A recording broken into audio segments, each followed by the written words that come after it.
ठाकुरଙ୍କ ମନ୍ଦିରରୁ ଚୋରି ପୁରୀ କାକଟପୁର ଥାନାରୁ 500 ମିଟର ଦୂରରେ ଥିବା ପ୍ରାଚୀନ ମାଧବାନନ୍ଦ ମନ୍ଦିରରୁ ଲୁଟ୍ ବିଳମ୍ବିତ ରାତିରେ ଠାକୁରଙ୍କ ରୂପା ଅଳଙ୍କାର ଲୁଟି ନେଇଛନ୍ତି ଦୁର୍ବୃତ୍ତ ରାତି ପ୍ରାୟ 9ଟା ସମୟରେ ପୂଜକ ମନ୍ଦିର ପହୁଡ଼ ପକାଇ ଘରକୁ ଯିବା ପରେ କେହି ଦୁର୍ବୃତ୍ତ ମନ୍ଦିର କବାଟ ତାଲା ଭାଙ୍ଗି ଠାକୁର ପିନ୍ଧିଥିବା ଏକ ରୂପାର ହାର ଏବଂ ଠାକୁରଙ୍କ ଆଖିରେ ଲାଗିଥିବା ଦୁଇଟି ରୂପା ଆଖିକୁ ଛଡ଼ାଇ ନେଇଛି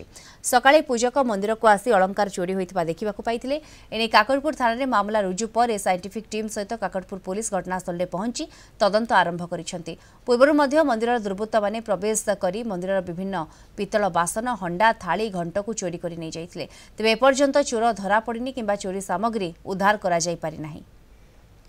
आज सकाळ सुनला बेलू हम पूजारी जे फोन कले हम कमिटी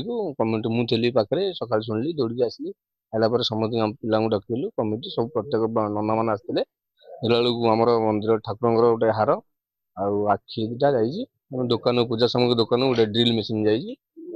सकालू आसिक जो चाबी खोली बोली ये कला देखला कटा खोला अच्छे हाथ मार मारू खोलीगला देखला ठाकुर हारटा आखि ना आ भर को आसी किसी देखी नी दीटा लक्षे पाखापाखि हम आसला पचरा उचरा करुँ डोर भांगी और लॉक सिस्टम देखु सर्च कर ठाकुर रूपाहार आखि नहीं चोर।